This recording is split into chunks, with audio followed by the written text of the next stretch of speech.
Good morning, Knicks Nation. Today is Monday. It is the fourth day of October 2021, and we are one day away from the beginning of preseason for our New York Knicks. Tomorrow night, they start the preseason. And then, of course, the season starts maybe a week and a half. No, actually, the season starts on the 20th, I think. So we got about 2 or 3 weeks.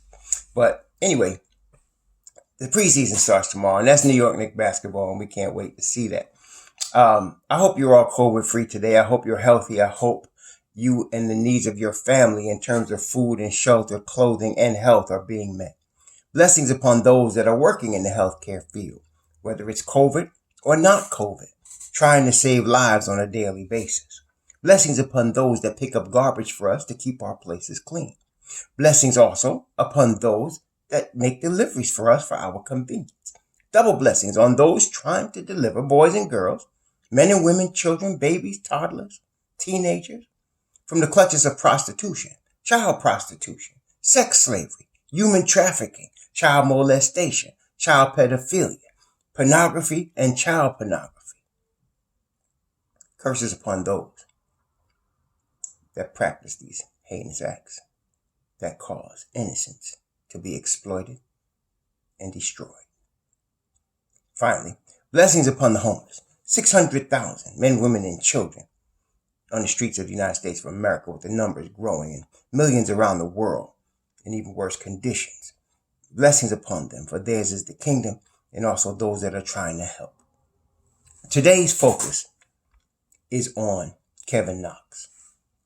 Now, Kevoin Knox is in his fourth season. He has shown, we know he was drafted in 2018 when David Fizdale and Scott Perry had a major hand in choosing Kevoin Knox 9th overall. Now, of course, we have seen, since then there have been a number of players in that particular draft class, and that was a pretty deep draft class. So, for example, DeAndre Ayton was top pick. You had Marvin Bagley, Luka Doncic was in there, Jaren Jackson Jr., Trey Young, Mo Bamba, Wendell Carter, Colin Sexton, and then came Kevin. Then, of course, you had Mikal Bridges, Shai Gilgeous-Alexander, Miles Bridges, Michael Porter Jr., you had Dante DiVincenzo, Lonnie Walker, Kevin Huerter, Grayson Allen, Anthony Simons, Mo Wagner, and then and Robert Williams III, who just signed a big contract with the Celtics. So you had a number of players. Now, I don't like to play 2020 Monday morning quarterback. Everybody said we should have drafted this and we should have drafted that. Number one, you're not in the GM seat. That's a hot seat. One of the hottest seats in pro sports is a general manager that makes picks like this. And they can lose their job based on it. Obviously, Scott Perry has survived, but David Fizdale has not. But that's neither here nor there. Kevoin Knox is on the team right now. So he was drafted at age 18. His coach, Calipari, said it's going to take him 3 or 4 years to develop. And we have seen flashes. So the question that we have today is, can Kevoin Knox be an NBA rotation player? Can he be an NBA rotation player? We're not talking about if he's going to be a superstar. We're talking about, can he be a rotation piece? I mean, can he be one of the 8 or 9 or 10 guys that are regularly playing on an NBA team?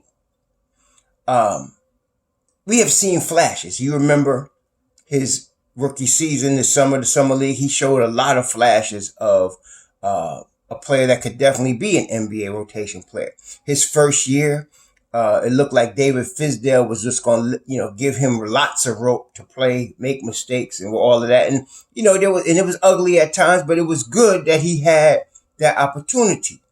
The second season with David Fizdale, coaches tend to, especially coaches that really don't know what they're doing, a lot of times they get desperate when their job is on the line. They don't have a plan that they normally follow, and whatever half plan they had, they scrap it and make desperation moves to try to save their job. Okay, that happens a lot in the NBA. Now you have coaches like Tom Thibodeau that has steps. That he's going to stick with those steps regardless you like him, don't like him, whatever. He's going to stick with those steps. That's the steps that he had, that he does with every player, every team.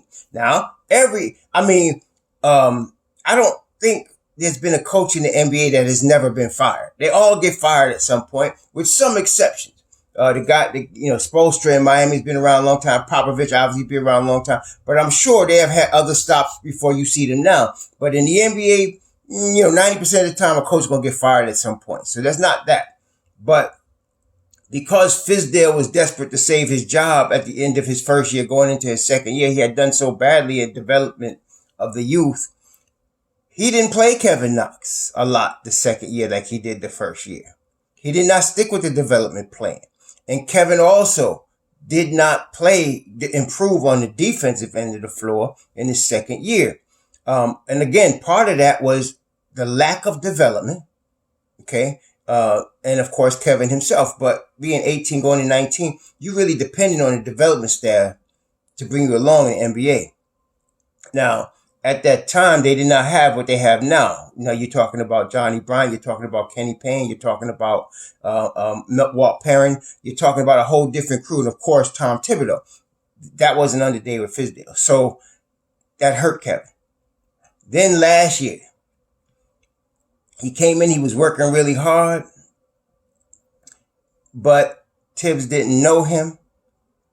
And he did not again develop on the defensive side of the basketball the way a Tom Thibodeau would like. And of course, he got buried, on the bench for most of the time last year. Now, that brings us to where we are now. And a lot of people, including myself, thought he might be traded. He wasn't going to be cut because he's got talent. Like, he's shown enough flashes over the last 3 years to show us that he has some talent. There's NBA talent there. He's 6'7". They list him as 6'7", but he looks taller than that. He's got length. I wouldn't be surprised if he had a 7-foot wingspan because he got great length. He's long. He's got some athleticism. He's not a tremendous athlete for the NBA level I'm talking about, but he's athletic enough. Nice jump shot. Has learned to use his length. He has done some really nice plays in the last year and maybe a year and a half, improving on the defensive side, using his length on defense. And so the question is, will he have enough time in New York to put it all together? Okay.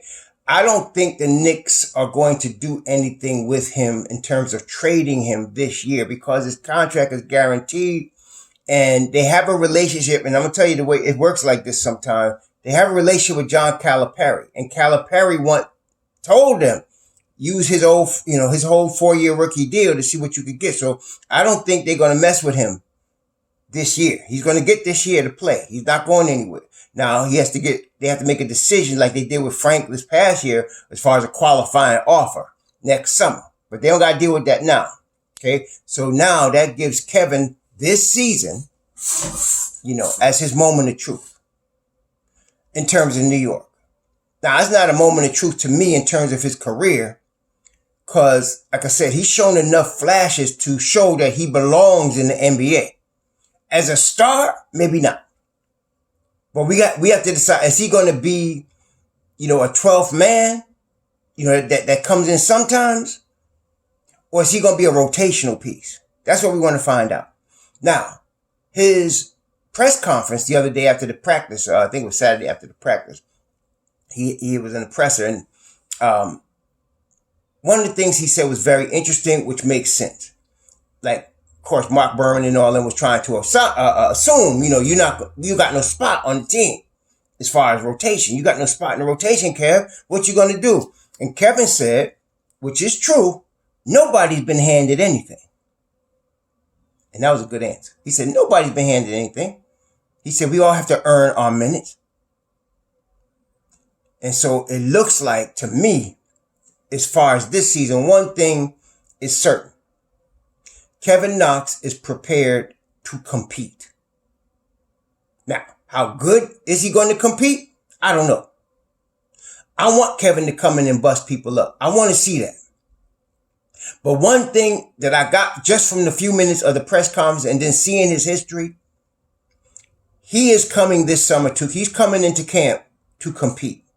Now he had an unfortunate situation in that He came to play. He wanted to play summer league, and he said they didn't tell him to play summer league. He requested to play summer league. He wanted to get the reps in. He wanted to play with some of the younger players. Man, Kevin has just turned 22 in August. He just turned 22. Okay, Obi Toppin is older than Kevin. Okay, okay. So and Kevin's a year older than RJ. So they're all young players. So again, I don't want to say he's not going to play in the NBA. That would be exaggerating. That would be, overstating the situation. He's an NBA talent. We just need to find out where he fits and if he fits in New York. That's what we're trying to find out. So he's going to compete. He's coming to compete. Now, whatever that looks like, we're going to find out. And I'm sure they've been, now this is what? Day 7, I think, of the training camp. So the Knicks staff and the people that are making decisions would have already saw whether or not he's competing. He wanted to play in the summer league. He got the COVID. He couldn't play. He stayed in New York and worked out, and then went to Miami and worked out. And he came back after of course, COVID, when you get it from all reports, I've been fortunate enough not to have had it officially, but it knocks out your wind. It messes with your lungs. And of course, for a basketball player, that's major, right? So he had to recover from that, lost weight, had to come back, had to, build back his wind. And then he was already training for several weeks before camp began. So he was here. And of course, Tom Thibodeau noted that. He was here already trying his best to work, get himself ready for the season. Kevin already shows that, obviously, we talked about, he has length. He's got great length that could help him defensively and offensively. He is deceptively fast with the ball. He doesn't look like, he's very smooth, but he's moving very fast when he's on a break. He has the ability to finish strong. He has a nice jump shot. It took him a minute to pick up the speed of the NBA game. And this is what I'll talk about all the time. People always throwing these players out here from college. This one, you got drafted, this one. And you don't really, sometimes they don't look at something like this. So not all players pick up the speed of the NBA game. A lot of players are really good in college that will not make the NBA just for that. And it's an adjustment. Some players are brilliant at it. They pick it up right away, like a Luka Doncic. He was 15 or 16. He could have played in the NBA. LeBron too. Some players, they got it, right? But for a lot of players, it takes some time to pick up that speed. You heard Obi say, they asked him what's the difference between this year and last year and how has this progressed over the course of that first year. And he said the game started slowing down. That means he's beginning to pick up the speed of the game. A couple of split seconds in speed difference between, say, Division I college ball and pros can make a career or break a career. Just a couple of split seconds of speed difference. Because that's what you're dealing with in the NBA. Okay? The fastest, quickest game motion in the world is in the NBA.